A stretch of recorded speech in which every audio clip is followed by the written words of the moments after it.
John Hancock's famous signature on the Declaration of Independence could be described as a giant middle finger against tyranny. That's how Ray Nothstine describes the John Hancock signature in his latest column at CarolinaJournal.com. As we're getting closer to Independence Day, you thought it was important to remind people about John Hancock and his role. Yeah, I mean, he played a very important role in the Revolution.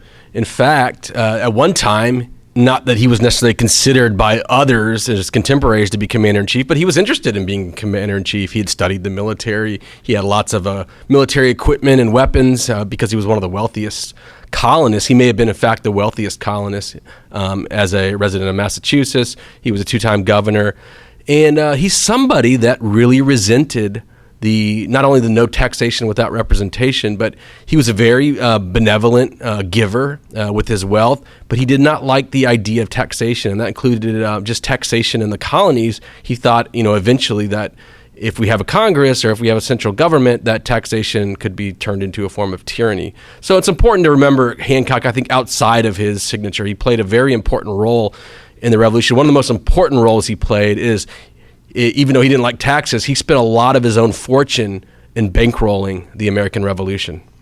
And you mentioned in the first paragraph of your column that Hancock's courage remains a great example to those who are pushing back against today's laundry list of tyranny. So he's not just an interesting person to study, but a good person to emulate in some respects. Yeah, just the inedible nature of his signature, the indelible nature of his signature, I think proves the point. I mean, he kind of, as I use in the title, stuck his middle finger out at the English crown and said, "Come get me. I'm over here, and I'm tired of this tyranny, and I'm going to make a big, loud, and boisterous point with that famous John Hancock," which everybody's been asked at some point in their life to give their John Hancock on a document. So he did show a lot of courage. A lot of the signers of the Declaration obviously showed a lot of courage, although we were at war already with the English crown by the time that the document came out. I mean, it did show quite a bit of courage, and Hancock had a lot to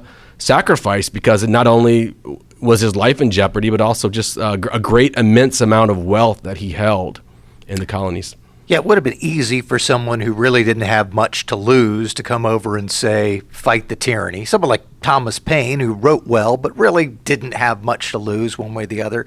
John Hancock, certainly, if the American Revolution had turned out a different way, would have had a horrible circumstance. He just as easily could have said, I'm going to sit back, watch this play out, and I'll deal with whatever results. Instead, he played an active part in fighting tyranny. Absolutely. I mean, one of the things that I think is so interesting about him is he starts out a little bit as a moderate, but he got kind of connected with some of the hotbed that was going on in Boston through Sam Adams and others who were big leaders in Boston, and he became convinced rather rapidly of the tyranny that was happening. He was an import-exporter, so he saw one of his ships was confiscated by the British. He was being taxed heavily by the tariffs by the English, and so he just decided that he was going to go all in for the revolution. And when he made that decision, he was very aggressive in it. And obviously, he served the state of Massachusetts as governor for a couple of terms, but he also served as president of Continental Congress. He's the first signer of the Declaration of Independence. I think he was the one that actually signed it on the actual day of July 4th, and they convened later, and the other signatories came in. But he's just a fascinating individual, and I think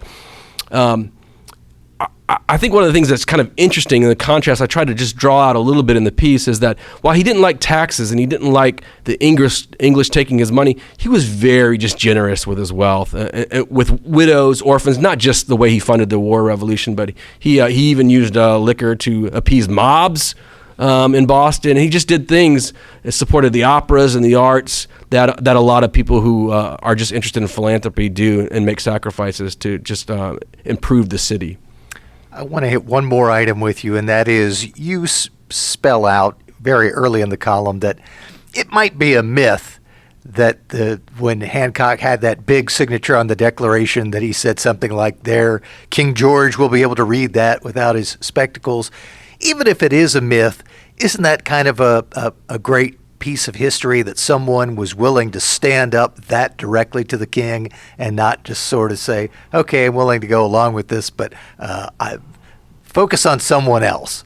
Absolutely. And look, I mean, we praise the founders a lot, but one of the criticisms, and they had to be more artful about this than politicians today, they all wanted to leave their legacy and their mark, right? I mean, it was a big mad dash to kind of be infamous, and nobody did that more than George Washington.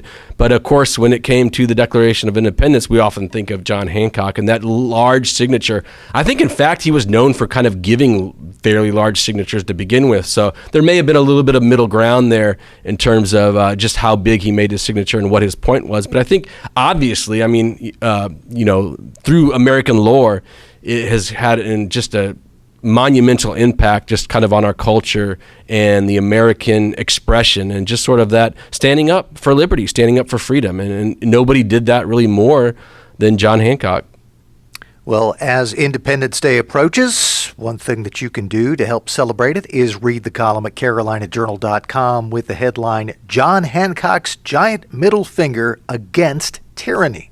Its author is Ray Nothstine, opinion editor at Carolina Journal. Thanks so much. Thank you.